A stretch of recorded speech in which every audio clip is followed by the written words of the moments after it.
Hola muchachos, aquí estamos de nuevo. Seguimos con nuestro curso, Historia de México 2.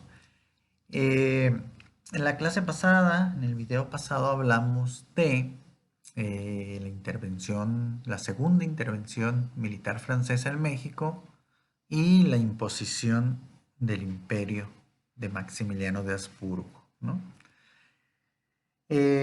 Y dijimos que, bueno, que ese imperio extranjero, el México, pues terminó con el fusilamiento, ¿no?, del propio Maximiliano por órdenes de Benito Juárez. ¿Ok? Bueno, eso fue en 1867. ¿Qué pasó después de eso aquí en nuestro país? Iba a iniciar un periodo conocido en la historia como la República Restaurada, que fue de 1867 a 1876, que es cuando iba a iniciar la época porfirista, ¿no? La época en que Porfirio Díaz iba a dominar la política, ¿no?, el poder. Ok.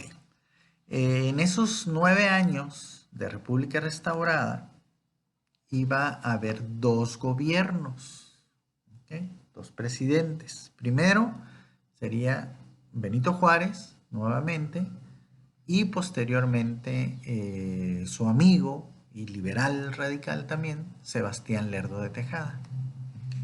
Entonces, primero veríamos el gobierno de Benito Juárez, ¿no?, que retoma el poder ese año de 1867 y que iba a restaurar la República en México, ¿no? Por eso lo de el nombrecito del periodo, ¿no?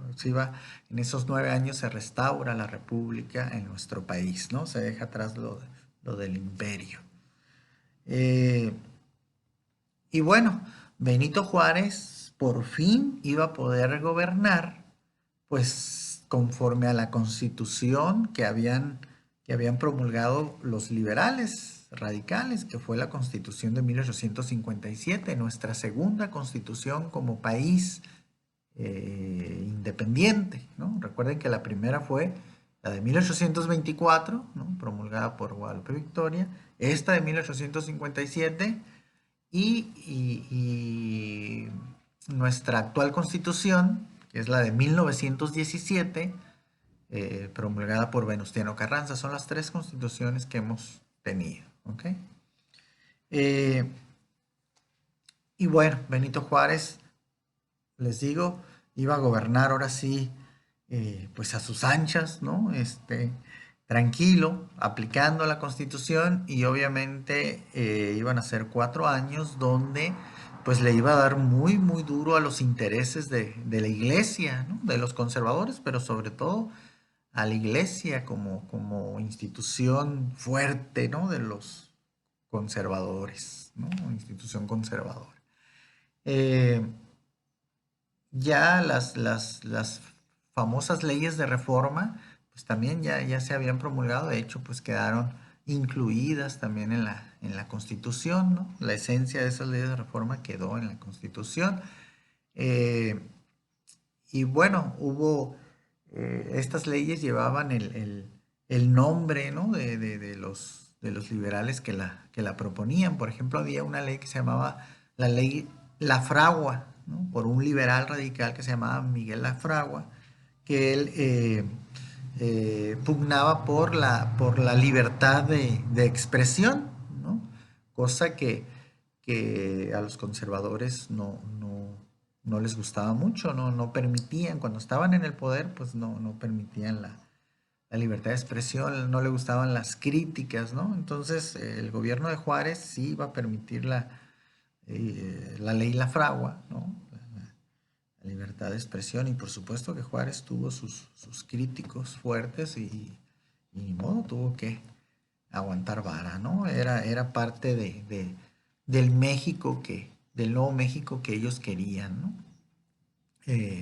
Como les decía, convertir a México eh, donde las instituciones civiles fueran las que rigieran, ¿no? En el ámbito político, económico, social y cultural en México, y no tanto las instituciones religiosas, ¿no? La educación, por fin, se iba a ser declarada una educación laica, ¿no? Entonces ya no iba a ser una educación religiosa, sino una educación laica impartida por profesores, ¿no? Egresados, pues, como profesores y ya no por párrocos, ¿ok?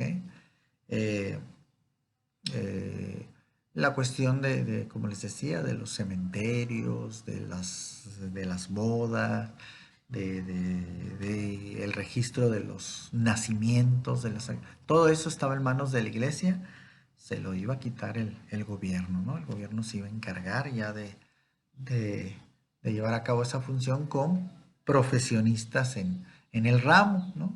Se supone que así debía de ser, aunque ya después con los años, pues después esos cargos, esos puestos, pues ya son puestos políticos, ¿no? Y ponen pues a cualquiera, a veces alguien que no tiene el perfil, pues que no está preparado para esos asuntos, pero como se les prometió algún puesto político, pues lo ponen ahí, ¿no? Sí, es cierto, ha venido degenerando ese asunto, pero en su momento, pues esa era la intención, ¿no? Poner a la gente más capacitada para cada uno de los puestos, de las secretarías, etcétera. Eh, Había otra ley, la ley Lerdo, ¿no? Por Sebastián Lerdo de Tejada, que fue el que propuso la desamortización de bienes eclesiásticos, ¿no? Es decir, quitar de manos muertas los bienes de la iglesia, ¿no? Los bienes que tenía ahí nada más sin producir, como eran las tierras, pues quitárselas, ¿no? Y así lo hizo el gobierno de Juárez. Y esas tierras pues las repartió al sector campesino, ¿no? Que las hicieran productivas. Eh, otra ley, la ley Iglesias, ¿no? De otro liberal radical que era José María Torre Iglesias, que esta ley era quitar las obenciones parroquiales. ¿Y qué diablos era eso? Pues quitarle a la iglesia el cobro, ¿no? Por sus servicios, hablando claro, es decir, ya la iglesia ya no iba a poder obligar a los católicos, a los, ¿no? Feligreses, como se les dice, eh, pagar o dar el 10% de lo que tenían, ¿no? El famoso diezmo. Ya no iba a ser obligatorio, ¿no? Juárez dice, este, hasta aquí. Bueno, apoyando pues esta idea de José María Torre Iglesias, ¿no? La ley Iglesias.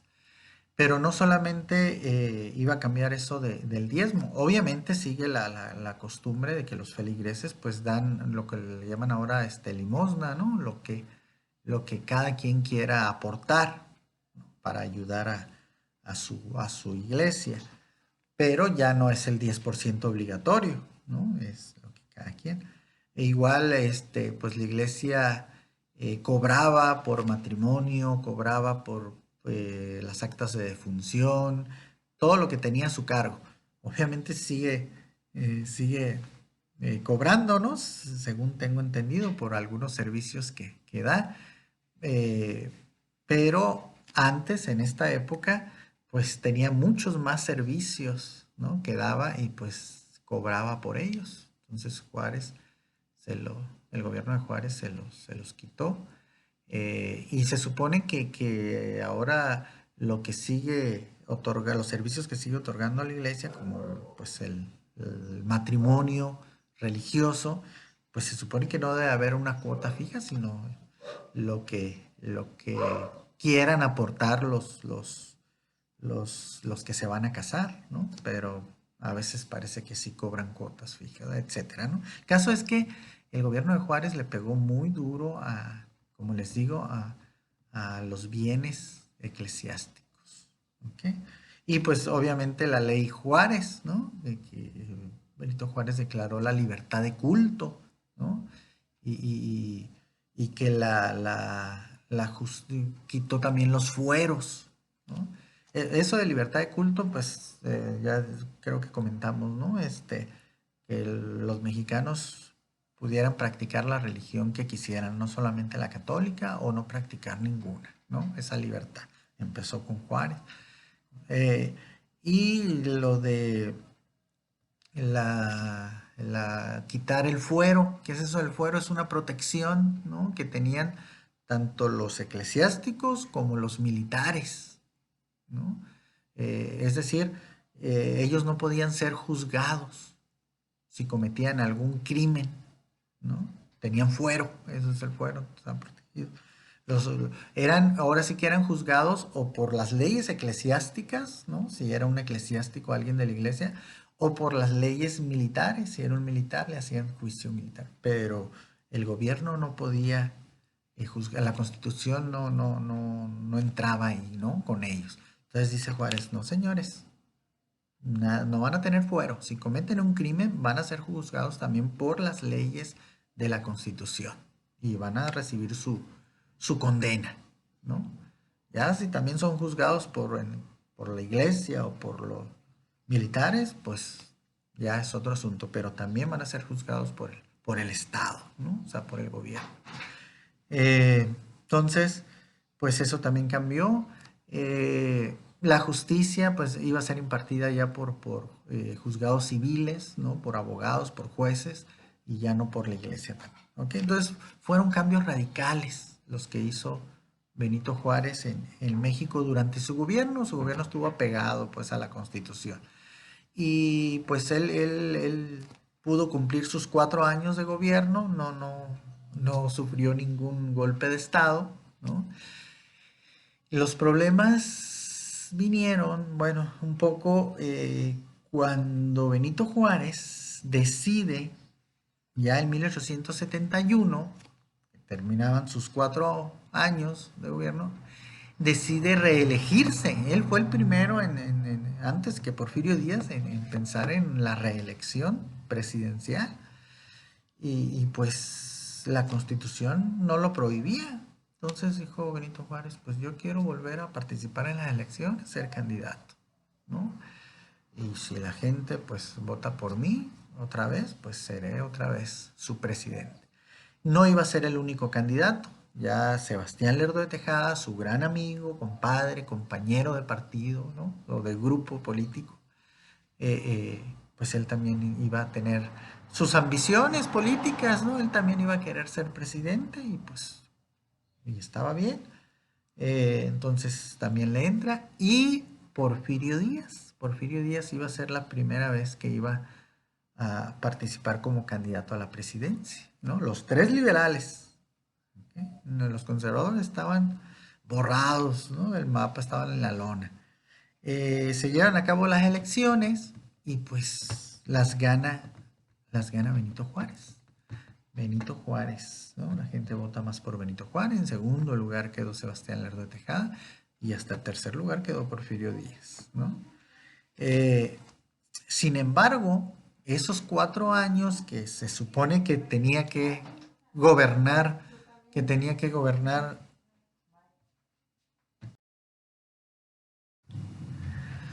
entonces, esos 4 años que tenía que gobernar Benito Juárez, o sea, de 1872 a 1876, no los pudo gobernar. ¿Por qué?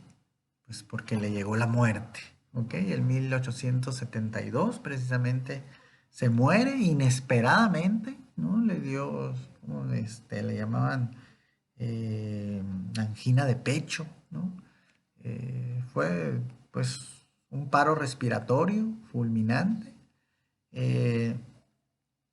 y pues muere don Benito Juárez en 1872. Por lo tanto, no pudo volver a ser presidente. Había ganado las elecciones, pero no pudo llevarlo a la práctica, ¿ok? Entonces, automáticamente el que quedaba en segundo lugar en las elecciones era el que pasaba a ser presidente de la Suprema Corte de Justicia y era a su vez como el vicepresidente, ¿no? A la falta del presidente, él tomaba el cargo. Mientras se organizaban nuevas elecciones, ¿eh? Entonces Sebastián Lerdo de Tejada asume el cargo y se tienen que organizar nuevamente elecciones, ¿ok? Pero ahora nada más iban a participar Sebastián Lerdo de Tejada y nuevamente Porfirio Díaz. Porfirio Díaz le iba a entrar otra vez. Eh, de hecho, Porfirio Díaz, en la anterior elección donde ganó Benito Juárez, Porfirio Díaz se levantó en armas, ¿eh? Se levantó en armas contra Benito Juárez, su amigo Benito Juárez, ¿no? Pero, eh, eh, pues Porfirio Díaz no iba a estar de acuerdo con la reelección que pretendía. Porfirio Díaz no iba a estar de acuerdo con la reelección que pretendía Benito Juárez, ¿no? Cosas, ¿no? O las paradojas de la historia, ¿no? En ese momento no iba a estar de acuerdo, Porfirio Díaz, siendo que después él llegó al colmo de las reelecciones presidenciales, ¿no? Se reeligió 7 veces, pero en ese momento no estaba bien, ¿no? No le convenía. Eh, y bueno, Porfirio Díaz, pues él se sentía, él era un militar y se sentía ya con los méritos suficientes para ser presidente de México y dirigir, pues, ¿no? Al país. Y que ya no siguieran los catrincitos, como él les decía, ¿no? Los licenciados como Juárez, el mismo Sebastián Lerdo de Tejada. Entonces, Porfirio Díaz se le levantó en armas a Juárez con un plan conocido como el Plan de la Noria, así se llamaba su hacienda donde planeó esto. Y el lema de ese plan era sufragio efectivo, o sea, voto efectivo, no reelección. Sufragio efectivo, no reelección. Lema que se haría mucho más famoso, más popular cuando Francisco I. Madero se lo aplicó al propio Porfirio Díaz, pero el primero que lo dijo en México fue el propio Díaz, ¿no? Y eso no se sabe mucho, pero así fue. Eh, el caso es que Porfirio Díaz fracasó con ese plan de la Noria, no pudo quitar del poder a Benito Juárez, ¿no? Y Benito Juárez es raro, pero le perdonó la vida, ¿eh? Le perdonó la vida porque, pues, sabía que Porfirio Díaz había hecho mucho, lo había ayudado mucho, pues, a su causa, ¿no? A la causa liberal. De hecho, Porfirio Díaz fue uno de los héroes militares en contra de los franceses, ¿no? De los franchutes, como les decía. Entonces, pues Benito Juárez le perdonó la vida. ¿Ok? Entonces, les repito, cuando Benito Juárez muere, Sebastián Lerdo de Tejada ocupa la presidencia, se llevan a cabo elecciones y ya nada más iban a participar Sebastián Lerdo de Tejada y Porfirio Díaz, ¿no? Benito Juárez ya no iba a estar, ya iba a estar en su tumba. Eh, ¿Y quién creen que ganó? Volvió a perder Porfirio Díaz. Sebastián Lerdo de Tejada le ganó las elecciones, era más popular, ¿no? La gente votó por Lerdo de Tejada, que lo veían pues como uno de los brazos derechos de Benito Juárez y pues votaron por él, ¿no? Y bueno, entonces a Sebastián Lerdo de Tejada le iba a tocar gobernar esos 4 años, de 1872 a 1876. Ese iba a ser su cuatrienio. ¿Y cómo iba a gobernar Sebastián Lerdo de Tejada? Pues muy parecido a Benito Juárez, apegado a la Constitución. De hecho, se dice que Sebastián Lerdo de Tejada fue todavía más radical que el propio Juárez, ¿no? O sea, le siguió pegando duro a los conservadores, sobre todo a la iglesia, ¿no? Entonces ahí esos años, el gobierno de Juárez y de Lerdo de Tejada son los considerados años de la República restaurada, ¿no? Donde se afianzó bien la República, el federalismo y donde se transformó México, ¿no? De un México religioso o dominado pues por las instituciones religiosas todavía muy fuerte, a un México civil, ¿no? Ya dirigido por instituciones civiles, ¿no? Encargadas o manejadas por profesionistas, por civiles, ya no por religiosos. Ese fue un gran cambio, ¿no? Una gran transformación. Por eso, pues Juárez, ¿no? Y estos liberales, pues son tan mencionados, ¿no? Ahora sí que no pasaron en vano. fueron trascendentales, ¿no? ¿Por qué? Porque lo que hicieron se quedó para la posteridad, ¿no? Hasta la fecha, ¿no? Hasta la fecha.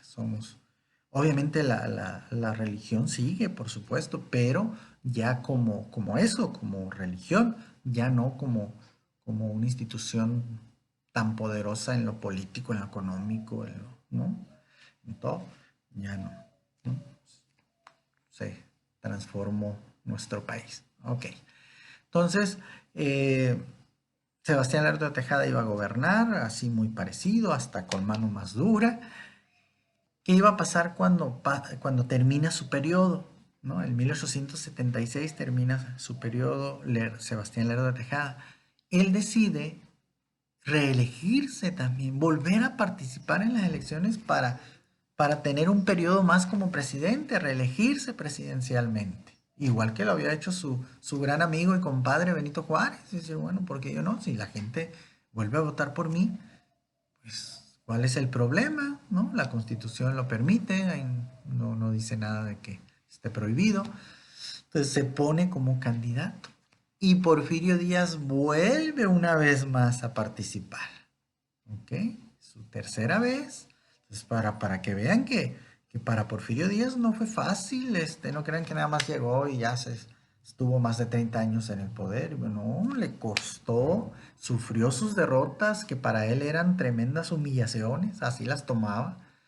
Entonces no fue fácil, ¿no? Entonces, pues dicen, a lo mejor, ¿no? Por eso después ya no quiso soltar el poder ni arriesgarlo, ¿no? Se las ingenió para mantenerse ahí siempre y ganar siempre las elecciones, ¿no? Bien controladitas, que ya lo veremos en su momento, cómo le hizo. Bueno, el caso es que se dan las elecciones en 1876 y vuelve a perder Porfirio Díaz. Todavía su popularidad no era más que la de Sebastián Lerdo de Tejada, ¿no? Pero nuevamente Porfirio Díaz decidió levantarse en armas, ahora en contra de Sebastián Lerdo de Tejada, como por la misma situación, o sea, que iba a estar en contra de la reelección, ¿no? Entonces lanza otro plan, conocido como el plan de Tustepec, que iba a tener el mismo lema, ¿no? Sufragio efectivo, no reelección. ¿Ok? Pero ahora sí iba a tener éxito. Porfirio Díaz logró armar muy buen ejército, ¿no? Recuerden que él era militar y logró vencer a las tropas que iban a tratar de proteger a Sebastián Lerdo de Tejada. Sebastián Lerdo de Tejada alcanzó a salir huyendo de México a Estados Unidos, allá se refugia. Y Porfirio Díaz así fue como por primera vez, en 1876, toma el poder mediante un golpe de Estado. No dejó tomar posesión a Sebastián Lerdo de Tejada, no permitió su reelección. ¿Ok? Ya en el poder Porfirio Díaz, pues por supuesto para hacerlo legal, pues organiza nuevas elecciones, ¿no? Diciendo, ¿no? No va a haber reelección y vamos a hacer nuevas elecciones. Y pues obviamente, pues él las iba a ganar, si ya no estaba Sebastián Lerdo de Tejada, que estaba escondido allá en Estados Unidos. Benito Juárez ya iba a estar 3 metros bajo tierra y pues ya no iba a haber ningún liberal que le compitiera a Porfirio Díaz. Y así, pues gana las elecciones y ahí empieza el porfirismo, ¿no? O el porfiriato, les dicen algunos historiadores también, el México, ¿ok? La época en que Porfirio Díaz va a gobernar. Y ya veremos cuáles van a ser las características de, pues, de esos gobiernos de Díaz, ¿no? Que fueron 7 reelecciones. Obviamente, al principio no se reeligió, pues si no era tan tonto. O sea, él iba a gobernar de 1876 a 1880, ¿no? Termina su periodo, ese primer periodo, y pues dice, no me voy a reelegir porque pues la gente se me va a echar encima, ¿no? Si yo llegué luchando contra la no reelección.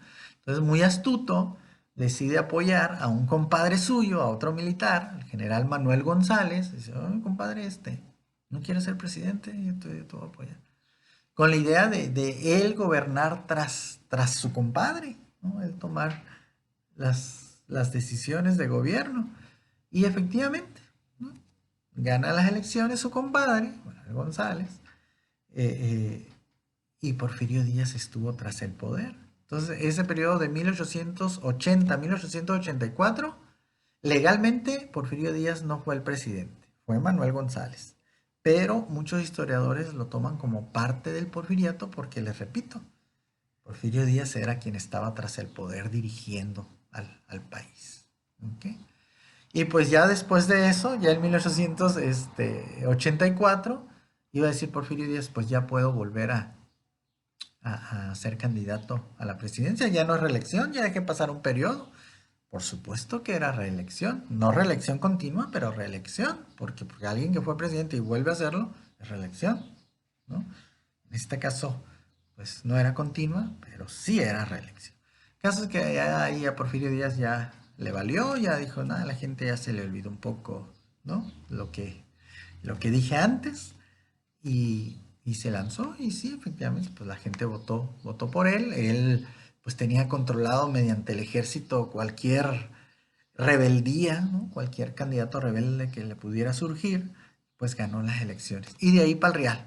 Ahí sí ya, él modificó la Constitución y hizo una propuesta, ¿no? de ley, de modificación al Congreso.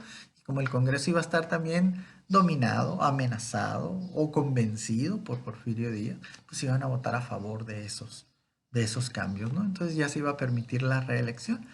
Y ahí sí, ahí se la aventó Porfirio Díaz hasta 1910. Así se la sabe todo el señor. ¿Ok? Ya la siguiente clase, en el siguiente video, ya vamos a ver las características que tuvieron sus gobiernos, ¿no? Fueron varios. Características políticas, económicas, sociales, culturales, ¿no? En términos generales, todo lo que caracterizó a los gobiernos de don Porfirio Díaz. ¿Ok? Bueno, aquí le dejamos y nos vemos en el siguiente video.